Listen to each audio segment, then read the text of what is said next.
Ustadz, kalau sudah keluar dari panas karatnya nggak rontok juga gimana? Berarti ada dua kemungkinan. Pertama, apinya kurang panas. Kedua, memang karat kronis nggak rontok-rontok lagi. Oleh sebab itu, bu'dan liman adraka Ramadan falam yughfarlah. Celakalah orang yang masuk ke dalam panasnya Ramadan tapi karat dosanya nggak rontok.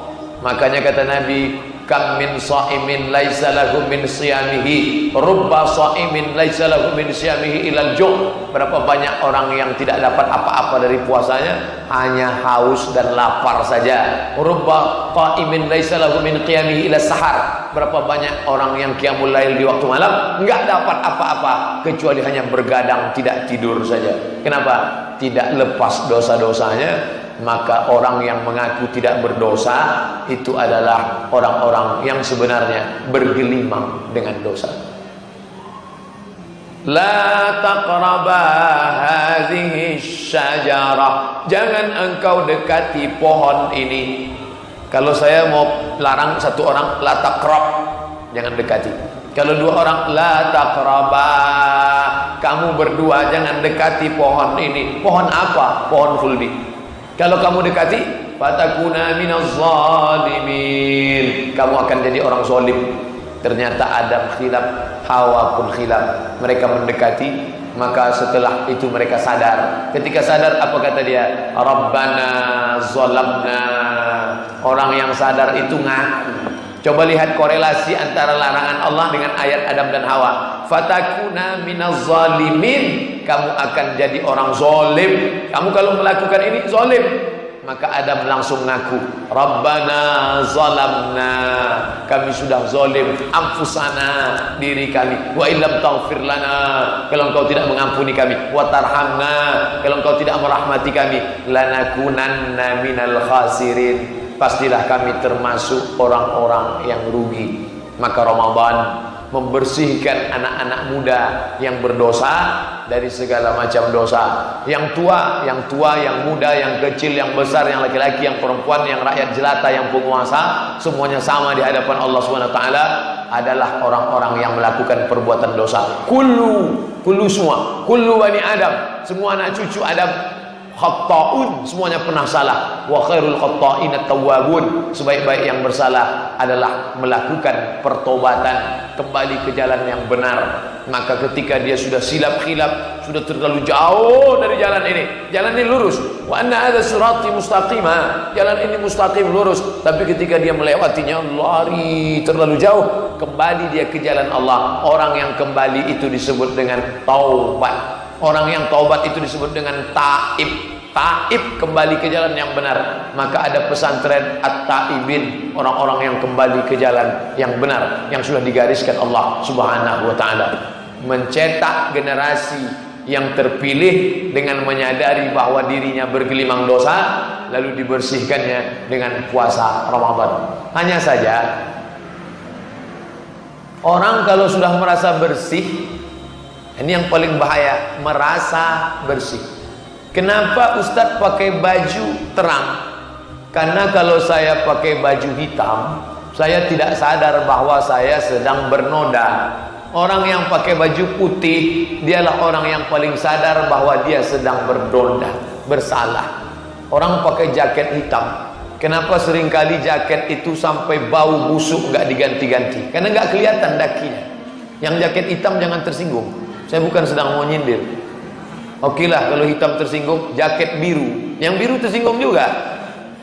Jaket yang berwarna gelap. Tapi kalau kita pakai baju putih, begitu selesai langsung kelihatan, ini udah kelihatan ada Arab gundul nih, langsung ganti. Tapi kalau kita pakai hitam, sampai orang lain yang tahu. Orang yang pakai baju hitam, baju gelap, dia tidak tahu bahwa itu sudah kotor, sampai orang lain yang mengingatkan dia. Itu pun orang lain itu tahu bukan dari warnanya, tapi dari baunya.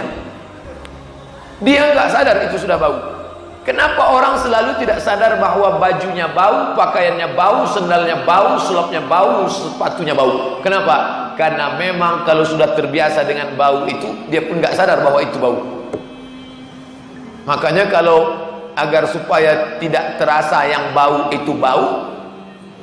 Orang yang kerja ngurus jenazah yang sudah sekian bulan di dalam tanah, busuk berulat, otopsi. Gimana caranya biar supaya nggak bau? Caranya ditarik sedalam-dalamnya. Ini yang bau ya tadi. Sampai akhirnya nggak bau sama sekali. Makanya kalau di dalam ruangan ini ada gas bocor, misalnya di dalam ruangan ini ada tabung gas bocor, kita tidak sadar di dalam ruangan ini karena kita semuanya sudah terkontaminasi dengan bau itu. Yang sadar itu siapa? Yang pertama kali masuk ke dalam, dia sudah mencium, ini ada bau gas. Kalian apa enggak mencium? Tidak, karena kita sudah terbiasa dengan itu. Begitu juga dengan dosa. Orang yang terbiasa dengan buat dosa, dia tidak menyangka itu dosa. Yang melihat itulah yang baru tahu, oh ini saudaraku sedang melakukan perbuatan dosa. Ketika kita ingatkan dia, kamu dosa nih, ini ada bau gas bocor nih. Enggak ada. Siapa yang bilang? Hidung ente aja bermasalah. Ente sedang buat dosa nih. Apa bilang dosa? Yang jadi masalah adalah ketika yang sadar itu satu orang dan yang nggak sadar banyak orang. Sementara kita sekarang sedang berada dalam suatu kondisi yang mengatakan suara terbanyak suara Tuhan. Yang mengatakan di sini ada gas bocor satu orang, sementara yang mengatakan tidak ada apa-apa 20 orang. Maka dalam kasus itu yang satu orang itu kalah. Ini ada bau gas bocor nih, enggak ada. Ada enggak? Enggak. Tercium enggak? Enggak. Yang mengatakan bocor apa? Satu. Ini yang satu nih bermasalah nih. Ente yang bermasalah. Makanya hari ini banyak orang merasa tidak berdosa, maka orang yang mengatakan dosa itulah yang provokator. Ente yang provokator. Semuanya tenang adem ayem aja kok. Ente aja yang rese, yang banyak masalah. Akhirnya dia yang dikatakan menjadi sumber masalah. Makanya zaman sekarang kalau tidak kuat keyakinan, maka orang yang benar akan merasa dirinya bersalah di tengah terlalu banyak orang yang salah. Kalau orang tidak banyak ngaji, nggak banyak baca yang baik, nggak banyak istiqomah dalam kebaikan, orang yang baik akan merasa dirinya tidak baik saking banyaknya orang yang tidak baik. Orang yang merasa salah sudah terlalu banyak sehingga dia merasa dia benar. Makanya kata Sayyidina Ali, Imam Ali radhiyallahu anhu, aku tidak pernah khawatir dengan baik dan buruk, aku tidak pernah khawatir dengan benar dan salah, karena dari sejak zaman Nabi Adam sampai hari ini yang benar, yang salah, yang bengkok, yang lurus, yang hitam, yang putih, yang baik selalu ada. Ada Kabil, ada Habil, ada Muhammad, ada Abu Lahab, ada Musa, ada Namrud, ada Fir'aun, ada Ibrahim, ada Namrud.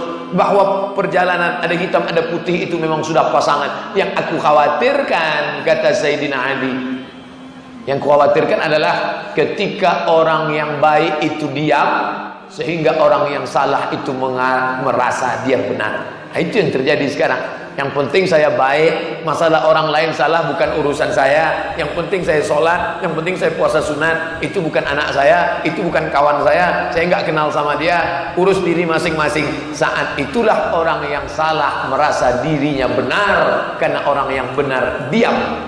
Makanya Imam Abu Ali Ad-Daqqaq amat sangat tegas dalam masalah ini. Apa kata Imam Abu Ali Ad-Daqqaq? As-sakitu anil syaitan akhras.